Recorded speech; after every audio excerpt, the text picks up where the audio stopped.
beneath the streets of Paris. Far below the cafes, apartments, and crowded intersections, there are tunnels that continue long after the city above has ended. They descend through layers of stone and darkness, branching into corridors that stretch 4 kilometers beneath the surface. Some sections are carefully documented. Others are sealed behind gates, partially collapsed, or left unmarked entirely. And in certain places, the tunnels seem to continue without clear purpose. At first, there is nothing mysterious about this. Ancient and medieval cities often developed extensive underground systems: catacombs, drainage tunnels, water channels, storage chambers, defensive routes. These structures accumulated gradually over centuries as cities expanded above them. This is the official explanation, and in many ways, it is entirely sufficient. The catacombs of Paris, for example, originated largely from limestone quarries later, repurposed for burial during periods when overcrowded cemeteries became a public health concern. The underground passages beneath Rome developed through layers of infrastructure, tombs, and construction over thousands of years. Similar systems exist beneath cities across Europe, the Middle East, and parts of Asia. None of this is disputed. But as with many structures that accumulate slowly over time, the scale begins to create a different kind of question, because in some cities, the underground networks appear almost too extensive, too interconnected. Tunnels linking structures that no longer seem related, corridors extending beyond documented sections, passages continuing beneath districts that changed entirely over centuries, and occasionally, tunnels that lead nowhere visible at all. This is where the atmosphere changes, not because the tunnels are unexplained, but because they suggest a hidden continuity beneath the visible world above. Cities change constantly. Streets are rebuilt. Buildings are demolished and replaced. Entire neighborhoods disappear over centuries. But underground spaces often remain, protected from weather, hidden from reconstruction, preserved beneath layers of development, and because of this, the underground can outlast the city itself. There are places where older tunnel systems survive beneath newer infrastructure, creating multiple layers of buried movement beneath a single location. In some ancient cities, excavations reveal streets beneath streets, foundations beneath foundations, entire networks hidden below modern ground level. This is not unusual archaeologically. Civilizations build on top of themselves, but the effect becomes unsettling when viewed as a whole, because the underground begins to resemble a second city. One that continues below the visible one. There are also practical explanations for the complexity. Tunnels serve many functions. Water management alone required extensive underground engineering in ancient urban centers. Defensive escape routes, storage systems, crypts, and mining operations expanded these networks. Further over time, this accounts for much of the structure, but not always the scale.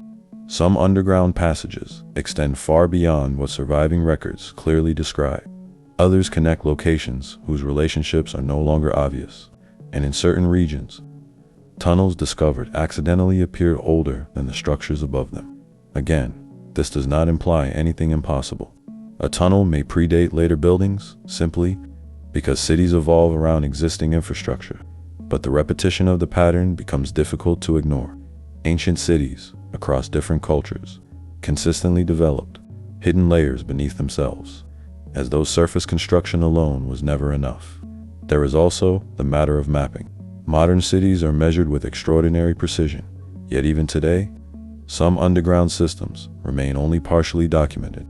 Sections collapse, passages flood, older routes disappear behind later construction. In places like Paris, unofficial explorers have long described tunnel branches and chambers absent from public maps. Similar stories exist beneath other city-sealed corridors, blocked entrances, inaccessible networks extending beyond surveyed areas. Most of these accounts likely reflect fragmented infrastructure rather than hidden secrets. But psychologically, the effect is powerful, because unmapped spaces create uncertainty. A tunnel that continues into darkness immediately suggests incompleteness, not necessarily danger, just the awareness that the visible map is not the full structure. And perhaps that is what makes underground systems so compelling. They exist beneath ordinary life without being fully visible from it. People walk above them every day without noticing the layers below. This separation changes perception. Above ground, cities feel familiar and organized. Below ground, the same cities become fragmented, hidden, difficult to fully understand at once. There are also architectural similarities between underground systems across distant regions. Narrow stone corridors, ventilation shafts, interconnected chambers, passages designed not only for movement, but for sustained use over time. Some tunnels are clearly functional. Others appear almost excessive in complexity, branching repeatedly through areas where no obvious purpose survived.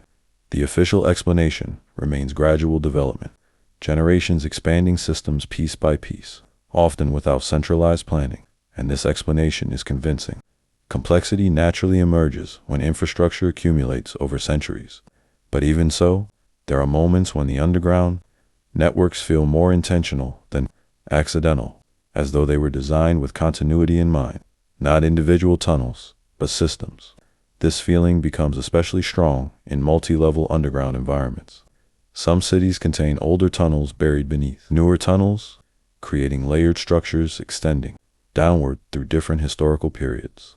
The deeper levels often feel older, rougher, less documented, and occasionally they disappear entirely into inaccessible sections. This is where archaeology reaches its limits, not because the underground is unknowable, but because excavation is constrained by modern cities above. Entire sections remain untouched simply because reaching them safely would require dismantling the world built overhead. So beneath modern streets, there may still be corridors nobody has entered for centuries, not hidden intentionally, just buried beneath continuity itself. There is also the broader implication to consider. Human civilization tends to focus on what rises upward, monuments, skylines, but historically, cities also expanded downward. Water, burial, storage, defense, movement all required underground space, which means that many ancient cities may have been far more vertically layered than we imagine, not only on the surface, but beneath it. Seen this way, tunnels become more than isolated structures. They become evidence of parallel urban worlds existing below ordinary visibility, functional, persistent, sometimes surviving longer than the buildings they once supported. And perhaps that is the detail that lingers most strongly. Not that ancient tunnels exist, but that they continue, quietly extending beneath places we consider fully known. Because every sealed passage, every unmapped branch, every buried corridor suggests the same possibility, that beneath the organized surface of history, there are still systems we only partially understand, not hidden civilizations, not forgotten worlds, just layers, accumulated beneath one another over centuries until the boundaries between them became difficult to separate. The cities above continue changing, but below them, the tunnels remain, dark, silent, still connected to places no longer visible from the surface.